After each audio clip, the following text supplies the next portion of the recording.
Bismillahirrahmanirrahim. Assalamualaikum warahmatullahi wabarakatuh. Di pertemuan kali ini saya akan membahas evaluasi pembelajaran bahasa Arab dengan materi konsep pengukuran, penilaian, dan evaluasi pembelajaran. Yang pertama, konsep pengukuran. Pengukuran dalam bahasa Inggris dikenal dengan kata measurement yang diartikan sebagai kegiatan yang dilakukan untuk mengukur sesuatu. Yang kedua adalah konsep penilaian. Penilaian dalam bahasa Inggris dikenal dengan kata assessment yang diartikan menilai sesuatu atau dapat diartikan sebagai proses menentukan nilai suatu objek. Menurut Seng dan kawan-kawan yang dikutip oleh Komarudin, penilaian adalah semua bentuk pengumpulan informasi oleh guru, kemudian dianalisis, disintesiskan, diinterpretasikan, dan digunakan dalam kelas untuk mengambil suatu keputusan. Yang ketiga, konsep evaluasi. Secara etimologi, evaluasi berasal dari bahasa Inggris dengan akar kata value yang berarti nilai atau harga.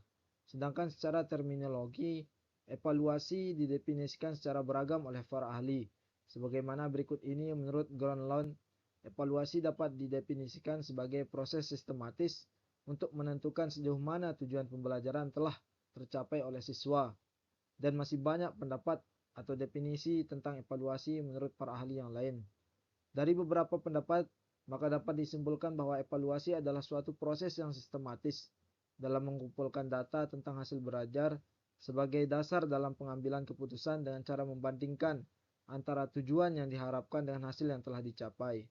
Yang keempat, hubungan antara pengukuran, penilaian, dan evaluasi dalam pembelajaran. Berdasarkan penjelasan dari ketiga istilah tersebut, maka dapat disimpulkan bahwa antara ketiga istilah pengukuran, penilaian, dan evaluasi memiliki keterkaitan antara satu sama yang lainnya. B. Tujuan dan fungsi evaluasi pembelajaran. Yang pertama, tujuan evaluasi pembelajaran. Yang pertama, untuk menghimpun bahan-bahan keterangan.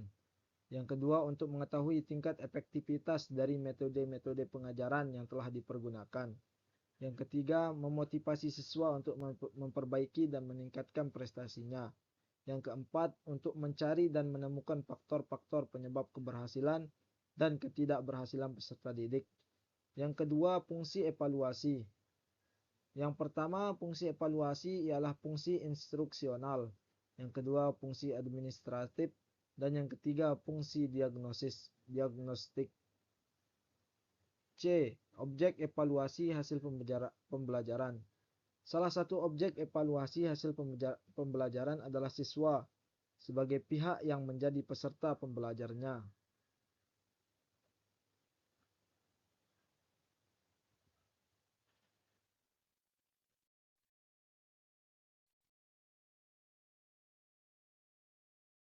Yang pertama adalah domain kognitif.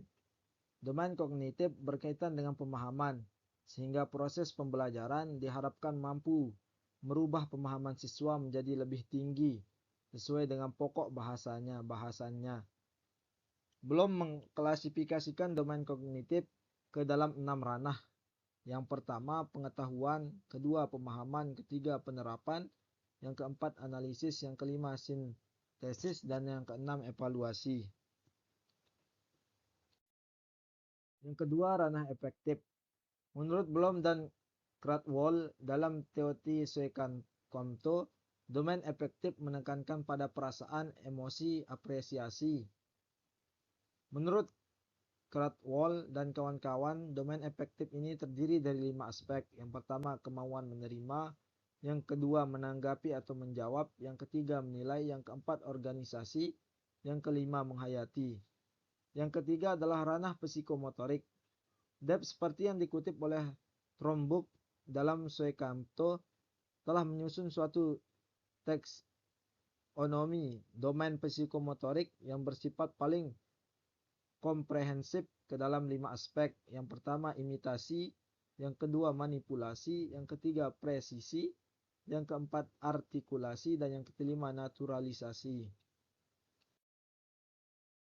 D. Prinsip-prinsip evaluasi pembelajaran. Dalam melakukan evaluasi pendidikan, ada beberapa prinsip yang harus diperhatikan, sehingga fungsi dan tujuan melaksanakan evaluasi pendidikan dapat tercapai. Di antara prinsip-prinsip evaluasi pendidikan adalah yang pertama objektivitas, yang kedua komprehensif, ketiga transparansi, keempat koherensi, yang kelima kontinuitas, yang keenam berkeadilan, yang ketujuh diskriminabilitas, yang kedelapan akuntabilitas, yang kesembilan validitas, dan yang kesepuluh reliabilitas. Jenis-jenis evaluasi pembelajaran. Berdasarkan pendekatan ditinjau dari aspek pendekatannya. Penilaian dilaksanakan melalui 3 pendekatan, yaitu assessment of learning atau penilaian akhir pembelajaran, yang kedua penilaian untuk pembelajaran, dan yang terakhir penilaian sebagai pembelajaran. Berdasarkan fungsi ditinjau dari aspek fungsinya, evaluasi terbagi ke beberapa jenis. Yang pertama evaluasi formatif, yang kedua sumatif, yang ketiga seleksi, yang keempat penempatan, dan yang kelima diagnostik. Alat-alat evaluasi pembelajaran. Untuk melakukan evaluasi pembelajaran ada beberapa alat yang digunakan. Yang pertama ada namanya tes. Tes dapat dibedakan atas beberapa jenis. Tes ditinjau dari bidang psikologis, yaitu tes intelijensi, tes prestasi belajar, tes bakat, tes kepribadian, dan tes psikologis lainnya. Kalau ditinjau dari jumlah peserta didik, terdiri dari tes kelompok dan tes perorangan. Tes kelompok yaitu tes yang diadakan secara kelompok, dan tes perorangan yaitu tes yang dilakukan secara perorangan. Tes ditinjau dari proses penyusunannya, terdiri dari tes baku dan tes buatan. Tes ditinjau dari bentuk responnya, terdiri dari tes lisan, tes tulisan, dan tes tindakan. Yang pertama tes tulisan. Tes tulisan ditinjau dari segi bentuk pertanyaannya, terbagi kepada tes objektif dan tes subjektif atau essay.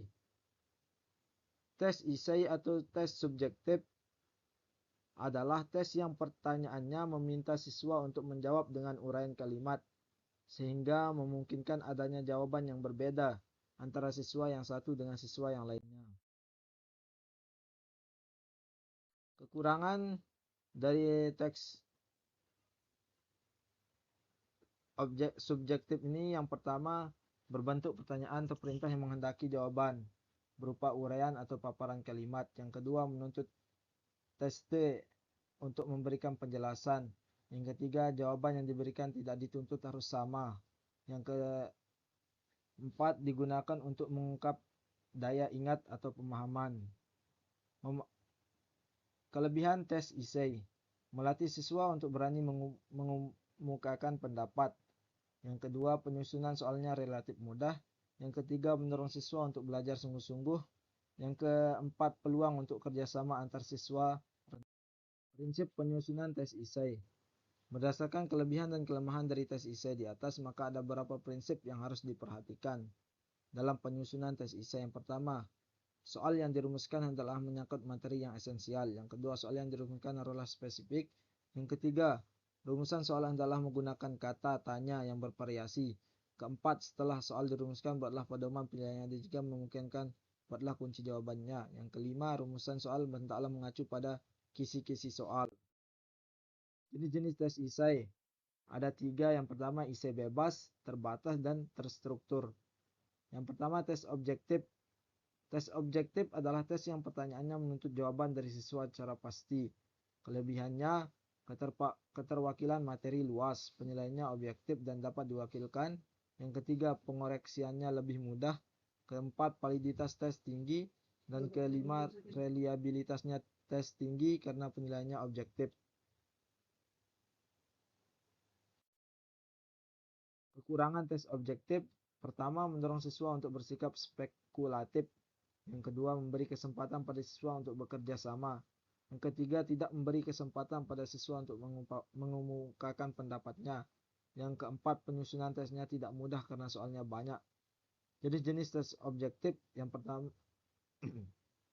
yang pertama benar salah, kedua pilihan ganda, ketiga menjodohkan, keempat melengkapi, kelima jawaban pendek. Prinsip penyusunan tes objektif ada 2, prinsip umum dan prinsip khusus. Mungkin ini saja untuk pertemuan kali ini. Sekian, assalamualaikum warahmatullahi wabarakatuh.